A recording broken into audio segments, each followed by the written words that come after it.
PTF and JK back with another one of our Kentucky Derby videos. In a lot of these videos, we've been chatting about the top 10, and we've gone over this list. Eric DeCoster at InTheMoneyPodcast.com has been furiously updating it.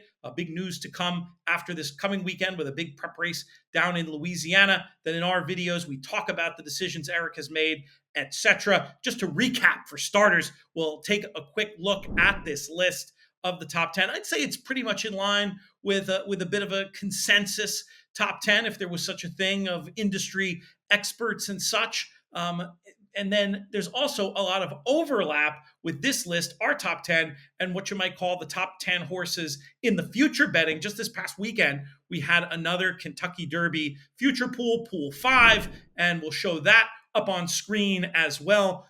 Sierra Leone currently being the favorite at 7-1. Interesting fierceness, having stayed in the barn the last round of preps, maybe strengthening a little bit in the market as no one really sort of sets out from the path. Fierceness, your 2-year-old champion, he's 9-1. As you go through the rest of the list there, you see plenty of overlap. JK, let's bring you in. Did you see anything striking in the Derby future pool 5 betting? Well, I thought Timberlake at 12-1 was at least a little bit interesting. If Timberlake goes on to win his next race, wherever he shows up, he's likely going to be a significantly shorter price than that. And possibly, if he does it the right way, he could end up being, the favorite come to the Derby. So I thought that one was a little bit interesting. Definitely one to keep an eye on. The real purpose of this video is for us to talk about interesting horses outside the top 10, and we're going to do that momentarily. But first, I want to let you know that this video is brought to you by our sponsor, Free Reign Coffee. Very happy to be working with these folks. They've been in the coffee business a long time, and they're doing some great work. They do whole beans, they do coffee grounds, and they also do pods, variety of different flavors. In my cup right now, the Homestead, a particular favorite of mine. You can learn more about Free Reign Coffee over at freereigncoffee.com, and you're going to be hearing a lot more about Free Reign upcoming in our Kentucky Derby videos. Let's get to it, JK. We'll each pick, let's say, 2 horses outside the top 10 to shine a little bit of a spotlight on in this video. Where do you want to go first? Yeah, I'm going to go with Just a Touch, the Qatar Racing horse that we saw up at Aqueduct, who I liked that day. I liked quite a bit to beat Deterministic, but Deterministic was determined in the stretch, but so was Just a Touch. It looked like he was in deep water at the top of the stretch, and he just kept grinding along. And let's not forget, that was his first start trying to go a route of distance, right? His first start was at 6 furlongs, and he came back at 8. I think he just might get better and better and better as the distances get longer, and as he gets a little bit more of a foundation. Remember, he's only run 2 times. I'm really looking forward to Just a Touch, a horse that I think will eventually find himself in the Kentucky Derby top 10. That Deterministic run attracted a lot of attention, not historically a prep race that people look at as a key one for the Kentucky Derby, but Deterministic was bet, as you saw before, to 16-1. Maybe that ends up being a key form line with Deterministic and Just a Touch, both being able to make an impact on this Kentucky Derby trail. I'm going to start off with a horse who's actually running this coming weekend. Make sure you keep an eye out for our next Kentucky Derby video, which will be a preview of the Louisiana Derby. Why don't we do a little comment contest, and maybe we'll be able to resolve it in that next video, or at least very soon. Let us know who your most interesting horse is outside the current top 10.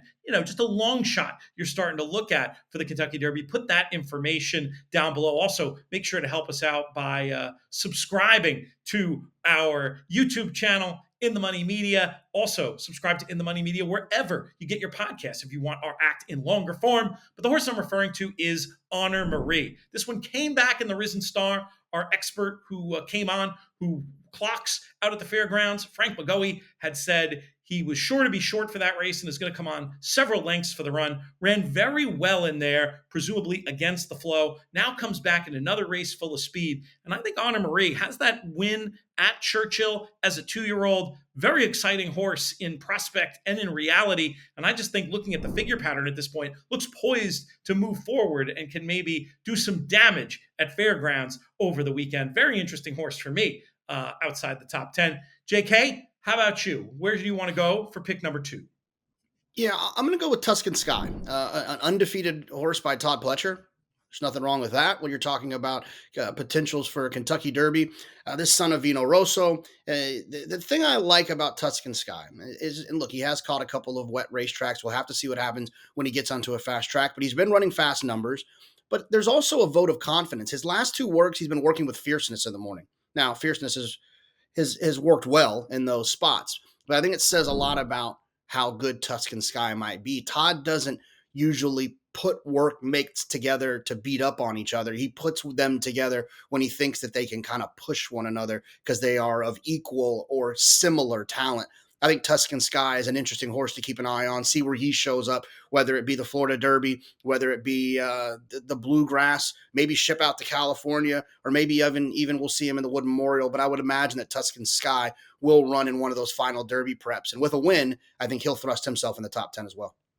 Interesting idea for sure. The next one I'm going to bring up, I am taking a little bit more of a wait and see approach, but I think he's an interesting horse to keep an eye on. That's Domestic Product. Last seen when winning the Tampa Bay Derby, a race we can show you on the screen here. What's interesting about this race to me, yes, the figure came back slow, but the pace was glacial, and that's been a confirmed pace by Craig Mulkowski of Timeform US, not a clock malfunction. It was so slow, it almost seemed like it could have been a clock malfunction. But meanwhile, Domestic Product, very game in victory, gets the job done. And while the figure looks low, it might be one of those figures that is less important than the effort and the determination the horse showed. Anyway, in an open year, this is a horse projecting to be a very big price still without the fast figure. You're not going to catch that much market respect. I think Domestic Product is a very interesting one to look at outside the top 10. That's going to do it for this video. We want to thank our sponsors again, our friends over at Free Reign Coffee. We want to thank everybody for tuning in once again, subscribing to our YouTube channel, and listening to us wherever you get your podcasts. Drop your comment below. Let us know who you think should be taken into consideration outside the top 10. And we're going to be back with another video very soon. For JK, I'm Peter Thomas Fornatel. May you win all your photos.